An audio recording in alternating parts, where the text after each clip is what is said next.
तो आप जिन बच्चों से प्रवेश परीक्षाएं ले रहे हो उनसे आमदनी कर रहे हो, शर्म आनी चाहिए। बेहतर शिक्षा की बात होती, बेहतर रोजगार की बात होती, हिंदू मुसलमान में वो गरीब लोग कहाँ जाएंगे जो 400 रुपए के फॉर्म भर रहे इस उम्मीद से, आशा से कि हमारे बच्चे का भविष्य जीवन सुरक्षित होगा, सरकारी नौकरी देगा, देश की सेवा देगा, प्रदेश की सेवा देगा, उसके आसपास का वातावरण अच्छा होगा, लोगों के जीवन में खुशहाली के रास्ते खोलेंगे। लेकिन उन शिक्षित बेरोजगारों से काम कर रहे हैं। अब तो उनका नाम ही बदल दिया है, नाम बदलने वाली सरकार ने, मोहन यादव ने उनका नाम ये तो बदल हर दिया। जगह चल रहा है, वैसे यूपी से शुरू हुआ था, अब दिल्ली में भी देखा जा रहा है, मध्य प्रदेश में भी देखा जा रहा है, तो ये तो शायद प्रोटोकॉल है, शायद ऊपर से ही। मेरे दोस्त, बेरोजगार का नाम कुछ रखा जा सकता है क्या? भारतीय जनता पार्टी ने तो बेरोजगार युवाओं का नाम रख दिया, आकांक्षी। मध्य प्रदेश एक ऐसा प्रदेश जहां अभी बोला जा रहा है कि भैया भाजपा में यादव मजबूत है, लेकिन एक सवाल और उठता है, अभी जो हमारे साथ साथी हैं, हमारे जो शख्सियत बैठी हुई हैं, वह भाजपा की ज़मीन पर खुद यादव हैं, संघर्ष कर रहे हैं, यश भारती नाम है, और सबसे मेन बात यह है कि ऐसी जगह जहां भाजपा इतनी मजबूत है वहां पर भी लड़ाई करते हुए दिखाई दे जाते हैं। इनके बारे में हमने जाना, इनसे आपका परिचय भी करा रहे हैं। सर, मैं सबसे पहले ये जानना चाह रहा हूँ कि इस समय जो समाजवादी पार्टी है, पहले आपके मध्य प्रदेश की बात कर लें, मध्य प्रदेश में समाजवादी पार्टी का क्या वजूद? मध्य प्रदेश समाजवादी पार्टियों का गढ़ रहा है, एक हाँ। मजबूत गढ़ है। डॉक्टर राम मनोहर लोहिया जी ने बहुत काम किया है, श्रद्धेय नेताजी ने वहाँ बहुत काम किया है। हाँ। समाजवादी पार्टी के 8 विधायक रहे, 7 सीधे चुनाव में जीते थे, 8 उपचुनाव। हाँ। उपचुनाव जीतना सरकार के हाथ में ज़्यादा होता, उस सरकार के हाथ से चुनाव जीतना हाँ। 8वें विधायक के रूप में ये श्रद्धेय नेताजी के आशीर्वाद से संभव हुआ है। हाँ। माननीय अखिलेश यादव जी के नेतृत्व में भी समाजवादी पार्टी मजबूत हो रही है। हाँ। जहाँ देश की पुरानी पार्टी कमज़ोर हो रही है, भारतीय जनता पार्टी लगातार काम कर रही है और लोगों को गुमराह करने में कामयाब है। मैं इसमें ये गुमराह बातें आपने बताई, मैं सच बोलूंगा, ये मुझे भी नहीं मालूम था और बहुत से लोगों को नहीं मालूम है, उन्हें भी ऐसी लगता है कि सिर्फ उत्तर प्रदेश में समाजवादी है, थोड़ी बहुत महाराष्ट्र में है। नहीं, नहीं, बहुत चुनाव हुए हैं, हाँ। लगभग मैं बात करूं तो 22 सीटें ऐसी रही हैं जिसमें समाजवादी पार्टी दूसरे नंबर पर रही है। हाँ। और कई ऐसे चुनाव हैं जहां सरकार बनने और बिगाड़ने के काम में समाजवादी पार्टी ने काम किया है। हाँ। जो प्रत्याशी उन्होंने जो परिणाम दिए उपचुनाव में, हाँ। आम चुनाव में, लोकसभा में, विधानसभा में, समाजवादी पार्टी एक अहम भूमिका रखती है। हाँ। लोगों ने उनको सीमित कर दिया है, मीडिया उसको सीमित कर दी थी उत्तर प्रदेश की सीमाओं तक, ऐसा नहीं है। नागपुर महाराष्ट्र से लगती हुई सीमाओं से भी हमारे विधायक रहे हैं, हाँ। हमारे बिहार से लगती हुई सीमाओं से भी हमारे विधायक रहे हैं। मामा बालेश्वर जी जो हैं, जो इटावा से निकले थे, वो वहाँ जाकर के सांसद बने, हाँ। जो आदिवासियों के बीच में जिन्होंने काम किया, और तमाम एक बड़ी भूमिका रखती है, समाजवादियों का मजबूत गढ़ रही है। हाँ। देश के पहले नेत्रहीन सांसद यमुना प्रसाद शास्त्री जी वहाँ रीवा से रहे हैं, तो नेत्रहीन होकर कर एक बार नहीं 2-2 बार सांसद रहे वो। तो इस तरीके से समाजवादियों का एक बड़ा मजबूत गढ़ है और समाजवादी पार्टी ने भी वहाँ अच्छा प्रदर्शन दिया है। मैं मुद्दों पे भी बात करूंगा जो भी ट्रेंडिंग में चल रहे हैं, लेकिन दो तीन सवाल जो मेरे जहन में आए मैं वो पूछ रहा हूँ शुरू में। सबसे मेन बात कि अभी जो मोहन यादव हैं, अखिलेश यादव हैं, तेजस्वी यादव हैं, सबसे मेन ये है कि भाजपा के पास भी एक बड़ा यादव नेता हो गया है। बोला जा रहा है यादव जो वोट बैंक है या तो तेजस्वी के पास ज़्यादा है या फिर अखिलेश के पास है। इस चीज़ को आप मध्य प्रदेश के अंदर कैसे देख रहे हैं? अखिलेश बड़े नेता है, तेजस्वी बड़े नेता है, यादव के या मोहन यादव? भाजपा बोल रही है देखो हम भी हर किसी को मौका देते हैं, जातिवाद नहीं करते हैं। देखिए, मैं समाजवादी पार्टी के हिसाब से ये बात नहीं कह रहा हूँ। हम्म। ये मैं एक आम पिछड़ों के नेता के रूप में, यादवों के नेता के रूप में, हम्म। समाजवादी विचारधारा के नेता के रूप में, पीडीए के नेता के रूप में अगर मैं बात करूँ, हम्म। तो देश में सर्वमान्य सबसे बड़े नेता अगर कोई अभी हैं वर्तमान दौर में, हम्म। तो माननीय अखिलेश यादव जी हैं। लेकिन एक बात ये भी सही है हम्म। कि मौका अगर किसी को मिला है, तो मोहन यादव जी को मिला है मुख्यमंत्री के रूप में। हम्म। लेकिन वो मौका मिला पर्ची से है। अच्छा। तो वो पर्ची के प्रति ज़्यादा ईमानदार हैं हम्म। कि कहीं दूसरी पर्ची ना खुल जाए। वो समाज के प्रति ज़िम्मेदार नहीं है, वो उस पिछड़े वर्ग के प्रति ज़िम्मेदार नहीं है, उस समाज के प्रति ज़िम्मेदार नहीं है जिस समाज से वो आते हैं। हम्म। उन शोषितों की, उन वंचितों की, उन पीड़ितों को मुख्य धारा में लाने के लिए उनके माध्यम से कोई कार्यक्रम नहीं चलाया जा रहा है। हम्म। ये बड़ा दुःख का विषय है। अभी जबलपुर हाई कोर्ट में एक केस चल रहा है, जिसमें 27% आरक्षण को लेके बात तो चल ही रही थी। अब बात चल रही है कि आबादी के हिसाब से आरक्षण दीजिए। यानी हमारी 51% आबादी है मध्य प्रदेश में, तो 51% आबादी के हिसाब से आरक्षण दीजिए। इस केस में जबलपुर हाई कोर्ट में 11 पेशियां हो चुकी हैं, 11 तारीखें लग चुकी हैं, लेकिन मध्य प्रदेश सरकार की तरफ से सरकार का कोई नुमाइंदा पेश नहीं हुआ। 11 तारीखों तक अगर कोई नहीं पहुंचा है, तो कैसी पिछड़ों की सरकार, जो भाजपा कहती है कि हमने पिछड़ा वर्ग का मुख्यमंत्री बना दिया। कहते हैं यादवों को मौका दे दिया, तो कैसा यादवों का मुख्यमंत्री? आपको लगता है डमी कैंडिडेट है वो? पर्ची वाले हैं, पर्ची से नाम खुला है, पर्ची पर आधारित है, जिन्होंने पर्ची भेजी उनके प्रति ईमानदार हैं वो। इस बात में कोई शक नहीं है कि वो गद्दार हैं, गद्दार नहीं कह सकता मैं उनको, ईमानदार है, लेकिन उस पर्ची के प्रति है जहां से पर्ची आई है। वो समाज और उस वर्ग के प्रति ईमानदार नहीं है जिसके नाम पे उनको सीट दी गई है, जिस नाम पे प्रचारित किया जा रहा है कि यादवों के मुख्यमंत्री बने हैं, हमने यादवों को मुख्यमंत्री बनाया है, पिछड़ों के मुख्यमंत्री हमने पिछड़ा को मुख्यमंत्री बनाया, उस वर्ग और समाज को वो कुछ नहीं दे रहे हैं। आज जब से मुख्यमंत्री बने, यादवों के 3 बड़े कार्यक्रम मध्य प्रदेश के अंदर हो चुके हैं, राष्ट्रीय स्तर के कार्यक्रम हो चुके हैं, लेकिन मोहन यादव उसमें सम्मिलित नहीं हुए हैं। काफी पॉपुलर बाबा हैं, तो उनको कैसे देख रहे हैं आप? और खास सबसे ज्यादा कि सरकार की वो बातें बोल जाते हैं जो सरकार के लोग नहीं बोल पाते, और वो बोलते, चाहे वो हिंदू राष्ट्र की बात हो या मुसलमानों के ऊपर कुछ भी, मध्य प्रदेश से जाते हैं। देखिए, मैं बड़ी गंभीरता के साथ में एक बात बता दूं आपको, धीरेन्द्र शास्त्री जिस जगह के नाम पे प्रचारित हो रहे हैं, वहां की जमीन कब्जाई हुई है, उस जमीन पे कब्जा किया गया है, और भारतीय जनता पार्टी के सरकार में संरक्षित रह करके उस जमीन पे कब्जा किया गया।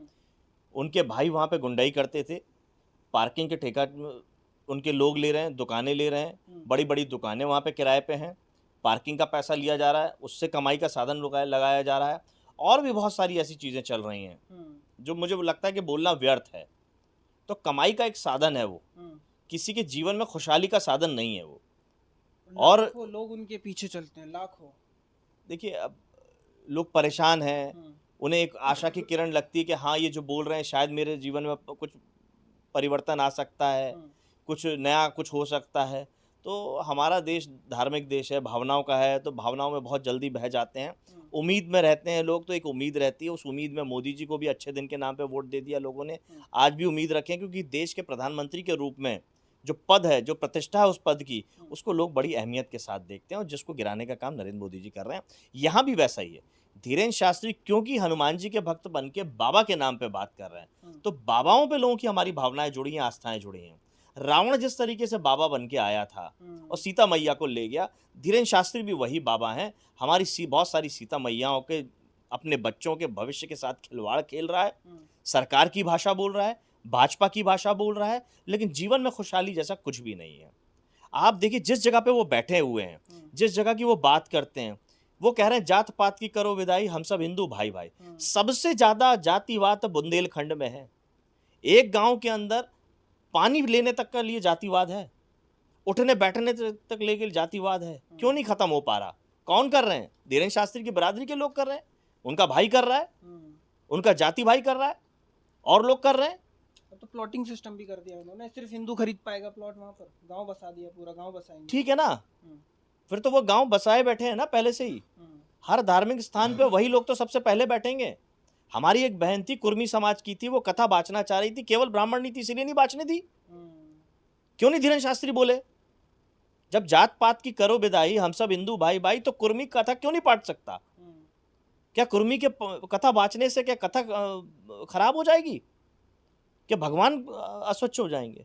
ये केवल दिखावटी बातें हैं। अपने आप को शीर्ष नेतृत्व पर बैठाए रखना, अपने आप को एक स्थान पर बैठाए रखना, हर आदमी हमें पूजे, दूसरा आदमी द्वैन दर्जे का रहे, निचले स्तर पे रहे, हम सर्वोच्च पद पे रहे, केवल ये एक रणनीति है, उसी रणनीति पे काम चल रहा है, और इसके अलावा कुछ भी नहीं। और भारतीय जनता पार्टी पूरी तरीके से प्रायोजित कर रही है सारे कार्यक्रम। कैसे संभव है? आप बताइए, देश का प्रधानमंत्री किसी के कार्यक्रम में चला या राष्ट्रपति कार्यक्रम में चला, पूरी सरकार गिरी पड़ी हुई है। कितने लोगों के यहाँ देखा है आपने? क्या धीरेन्द्र शास्त्री अच्छा काम कर रहे हैं?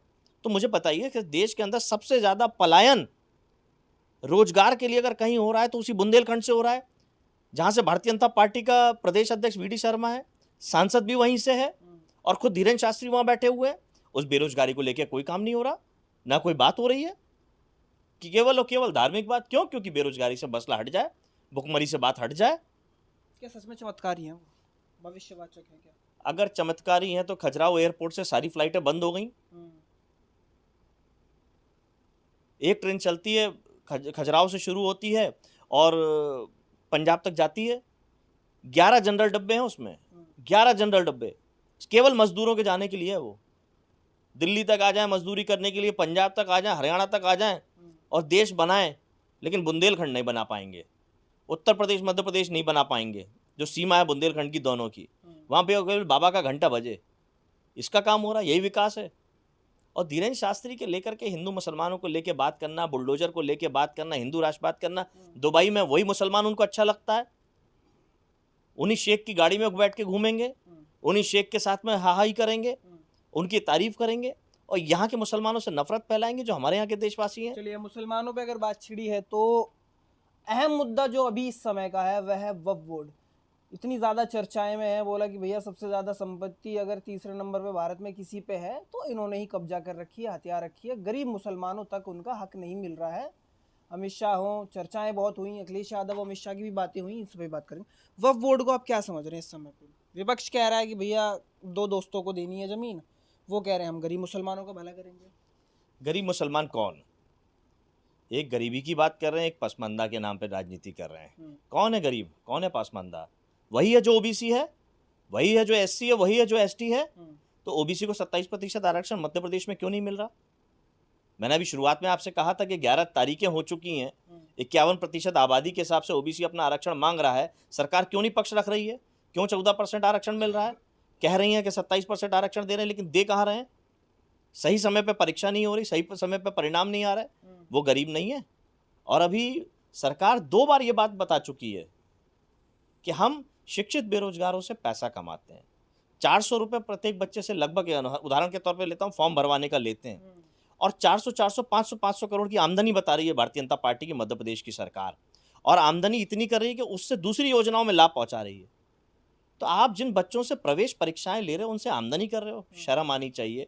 बेहतर शिक्षा की बात होती, बेहतर रोजगार की बात होती, हिंदू मुसलमान में वो गरीब लोग कहाँ जाएंगे जो 400 रुपये के फॉर्म भर रहे हैं इस उम्मीद से, आशा से कि हमारे बच्चे का भविष्य जीवन सुरक्षित होगा, सरकारी नौकरी देगा, देश की सेवा देगा, प्रदेश की सेवा देगा, उसके आसपास का वातावरण अच्छा होगा, लोगों के जीवन में खुशहाली के रास्ते खोलेंगे। लेकिन उन शिक्षित बेरोजगारों से काम कर रहे हैं। अब तो उनका नाम ही बदल दिया है, नाम बदलने वाली सरकार ने, मोहन यादव ने उनका नाम बदल हर दिया। जगह चल रहा है वैसे, यूपी से शुरू हुआ था, अब दिल्ली में भी देखा जा रहा है, मध्य प्रदेश में भी देखा जा रहा है। तो ये तो शायद प्रोटोकॉल है, शायद ऊपर से ही। मेरे दोस्त, बेरोजगार का नाम कुछ रखा जा सकता है क्या? भारतीय जनता पार्टी ने तो बेरोजगार युवाओं का नाम रख दिया। आकांक्षी, किस चीज का आकांक्षी, किस चीज का आकांक्षी? तो मोदी जी बोलते तो हैं कि जरूरी नहीं अगर नौकरी मिल रही है वही रोजगार है, खुद का व्यापार भी एक रोजगार है। स्कीमें बताई जाती हैं कि हाँ ये स्कीम है, ये स्कीम है, आप लोन लो और काम करो, व्यापार खड़ा करो। मैं सहमत हूं ना इस बात से। हाँ। यही तो व्यापार कर दिया भारतीय जनता पार्टी की सरकार ने। उन आकांक्षी युवाओं से प्रवेश फॉर्म के नाम पे, परीक्षाओं में परीक्षा दिलाने के नाम पे 400 500 करोड़ रुपए का लाभ अर्जित कर रही है। वही व्यापार वो दूसरों से करना चाहते हैं। तो क्या ठगी का व्यापार करेगा शिक्षित बेरोजगार? जो ठगने का काम भारतीय जनता पार्टी सरकार कर रही है उसी को ठगने को स्वरोजगार कहती है। तो ये साइबर क्राइम की नाम पे जो कॉलर ट्यून सबके मोबाइल में सेट कर दी है, यही व्यापार करें सब लोग, यही ठगी करें और सरकार कुछ किसी को रोक ना पाए, यही भारतीय जनता पार्टी चाहती है। तो ये ठगने के व्यापार भारतीय जनता पार्टी को मुबारक। आम जनता को रोजगार चाहिए। रोजगार का अर्थ ये नहीं है, देश सेवा भी है। इन्होंने भारतीय सेना को अग्निवीर बना दिया। अब 4 साल हो चुके हैं उस अग्निवीर योजना में। अब देखते हैं 6 महीने बाद कितने अग्निवीरों को क्या करने वाली हैं। आने वाले समय में पुलिस में भर्तियों में अग्निवीर बना देंगी। हर जगह समय आउटसोर्सिंग से काम कर रहे हैं। हम ये जानना चाहते हैं कि आखिर सरकार की जो जिम्मेदारी हैं, बेहतर शिक्षा, बेहतर स्वास्थ्य, बेहतर वातावरण जीने के लिए, जीवन में लोगों की खुशहाली आए, उस खुशहाली के लिए कौन सा काम हो रहा है? वक्फ पे ही बात करते वक्फ पे अगर आप जो बात करते हैं, मुसलमान को उन्हें फायदा पहुंचाना है, खासकर गरीब मुसलमानों की, ये उनकी बातों से झलका है। अखिलेश यादव कह रहे हैं कि सिर्फ दोस्तों को मजबूत बनाना है, मस्जिदों की ज़मीन खरीदनी है, ऐसी बातें ही नोकझोंक हुई, हंसी मजाक में बिल पास हो गया, सारा कुछ नहीं हुआ।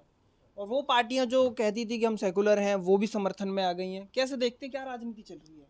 देखिए, वक्फ बोर्ड में बड़ी जिम्मेदारी के साथ में 2-3 चीज़ें बता दूं। वक्फ बोर्ड में कहीं भी महिलाओं की सीमा नहीं थी पहले। आप कितनी भी महिलाएं, चाहे वो अध्यक्ष के रूप में हो, चाहे वो सदस्य के रूप में, कितनी भी महिलाएं रख सकते थे। असीमित महिलाओं की संख्या थी। भारतीय जनता पार्टी और एनडीए की सरकार ने उसको सीमित कर दिया कि 2 महिलाएं रखनी पड़ेंगी आपको। जहां असीमित बातें थी वहां सीमित कर दी उन्होंने बात। हाईलाइट कर रहे हैं कि पहले महिलाएं थी नहीं, इसमें इंक्लूड ही नहीं होती थी। जम्मू और कश्मीर की चेयरमैन है वक्फ बोर्ड के अंदर। मुझे लगता है देश में 3 राज्य ऐसे हैं जहां पे मुखिया के तौर पे महिलाएं काम कर रही हैं, कई जगह सदस्य के रूप में काम कर रही हैं। ये झूठ फैलाने वाला काम है। जहां चेयरमैन नहीं बन पाता वह प्रशासक के रूप में आईएएस काम कर रहे हैं।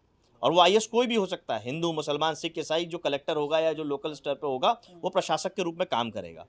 तो उसका तो कोई जातीय धर्म नहीं हुआ, तो वक्फ बोर्ड में वो भी आ गया जिस बात को ये कह रहे हैं।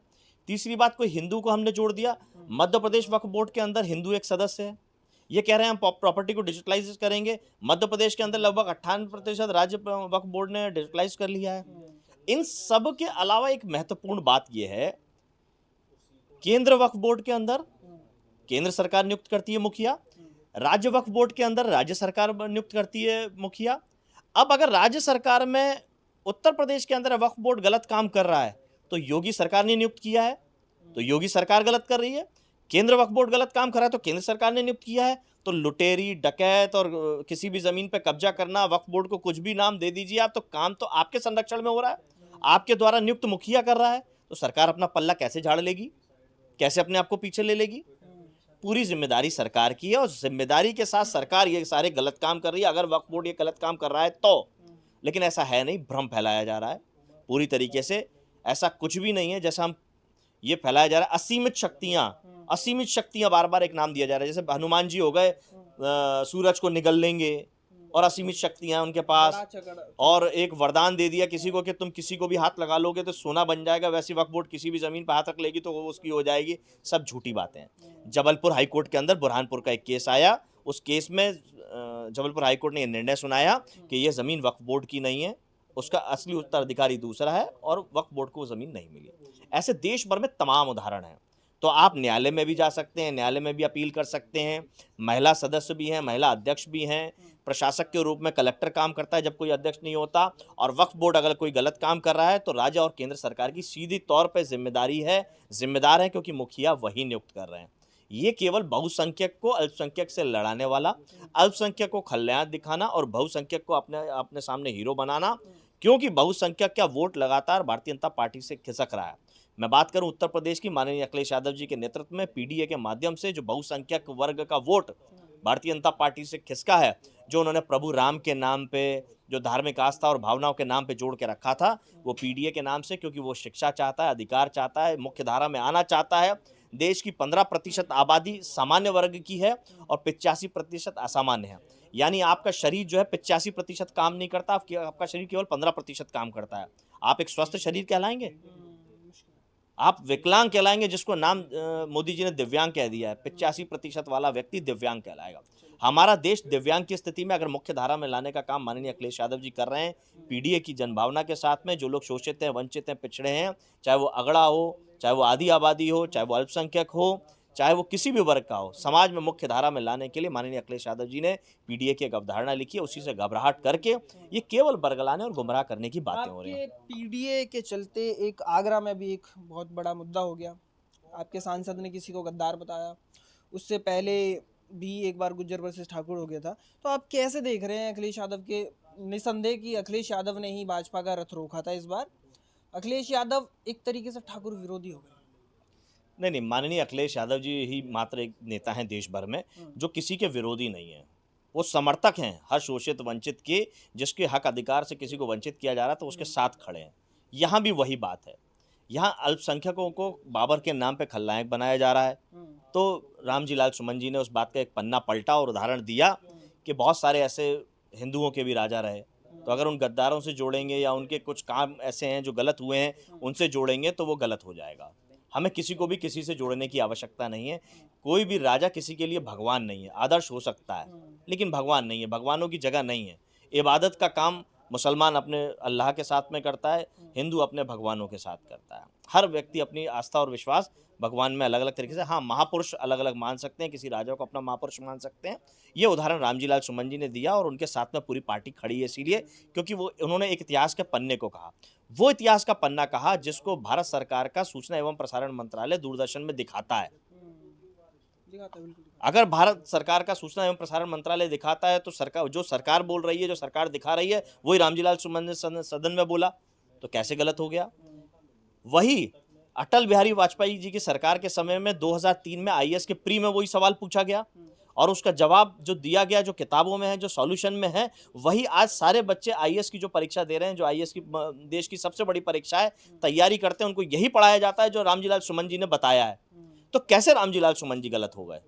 जो सतीश चंद्रा जिसकी किताब है, जिसको सब प्राथमिक तौर पर लेते हैं, उन्होंने भी यही बताया कि राणा संगा के आमंत्रण पे बाबर आया। तो रामजी लाल सुमन जी कैसे दोषी हो गए? उन्होंने तो इतिहास पढ़ा जो इतिहासकारों ने लिखा, और इतिहासकारों ने यही लिखा, अटल बिहारी वाजपेयी की सरकार ने वही प्रश्न पूछा है।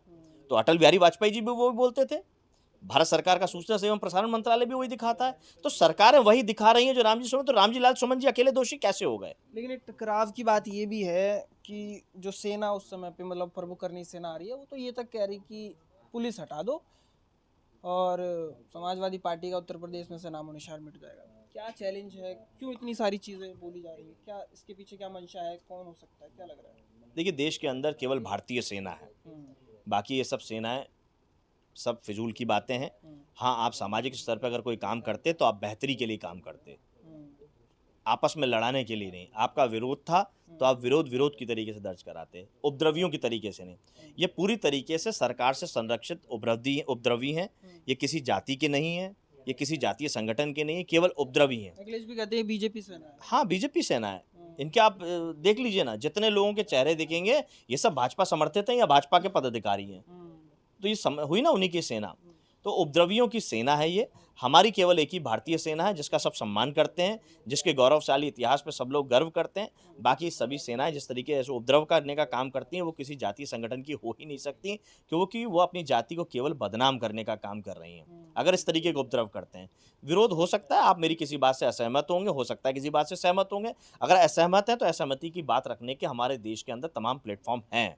बातचीत का एक दरिया है। रामजी लाल सुमन जी ने अगर बात कही तो उसकी बात सदन में हो सकती थी। आज के लोकतंत्र वाले बोला जाता है कि संविधान का राज चलता है, पुलिस का राज चलता है, उसके बाद बुलडोजर लेकर के एक सांसद, प्रोटोकॉल तो होता है, ये सांसद के घर पे चले जाना, घर के बाहर चले जाना, क्या मानते हैं?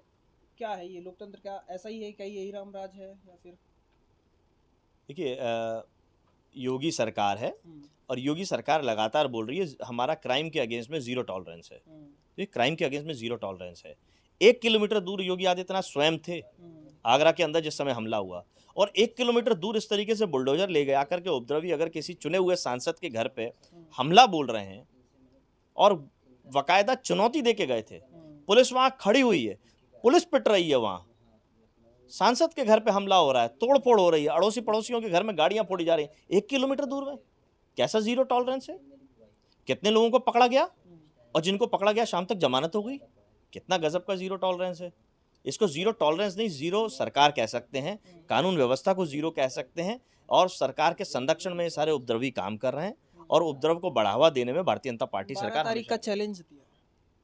अब देखिए, 12 दे दें, 15 दे दें, 20 दे दें, 25 दे दें, चुनौतियों से समाजवादी पार्टी के लोग डरने वाले नहीं हैं। ये तो वो लोग हैं जो बहुत ही घटिया राजनीति कर रहे हैं, जो औरंगजेब की कब्र पे चले गए, एक मरे हुए आदमी के लिए जिंदा करने की बातें करने लगे, कब्र से लड़ रहे हैं। जिंदा से लड़ने की हिम्मत नहीं बची तो अब मुर्दों से लड़ने लगे। अब इससे बड़ा कायरपन क्या होगा? इतिहास के पन्नों में जो इतिहास दर्ज है वो पढ़ेंगे, वो आप भी पढ़ेंगे, मैं भी पढ़ूंगा। इतिहास ना आपने लिखा ना मैंने लिखा, इतिहास इतिहासकारों ने लिखा, अपने तार्किक ढंग से लिखा, उनके पास अपने तर्क हैं। जैसे डॉक्टर एक बायोलॉजी की पढ़ाई करता है और उसका अपना एक तर्क होता है, बीमारी के लिए सुधार होगा यानी, वैसे इतिहासकारों का अपना एक तर्क होता है। इतिहासकारों को चुनौती हम और आप नहीं दे सकते। अगर कुछ होता है तो समाजवादी पार्टी डटकर खड़ी रहेगी सुमन साहब के साथ। सुमन साहब के साथ खड़ी है। अगर उन्होंने कुछ गलत कहा होता तो वो उसका सुधार करने का भी बात मानिए, अखिलेश यादव जी कहते हैं, लेकिन उन्होंने सच्चाई दिखाई है। जो अटल बिहारी वाजपेयी जी ने 2003 में अपने IAS के प्री की परीक्षा में पूछा जनता से, जो परीक्षार्थी थे उनसे पूछा, भारत सरकार के सूचना एवं प्रसारण मंत्रालय ने वो सच दिखाया और भी इतिहासकारों ने वो सच दिखाया है। जो सच है वो सच है। अगर वो झूठ है तो अटल बिहारी वाजपेयी जी ने क्यों उसको आगे बढ़ाया था? भारत सरकार के सूचना एवं प्रसारण मंत्रालय ने उसको आगे क्यों बढ़ाया? और भी प्लेटफॉर्म्स में वो चीज़ क्यों आगे बढ़ी? लेकिन यहाँ भारतीय जनता पार्टी को जो चीज़ें सूट नहीं करती हैं, जिस चीज़ों से वो उपद्रव कर सकते हैं, जिस तरह से वो भाईचारे को खतरे में डाल सकते हैं, जिस तरीके से वो बहुसंख्यक को बरगला सकते हैं, गुमराह कर सकते हैं, उनकी भावनाओं के साथ खेल सकते हैं, वो खेल रहे हैं।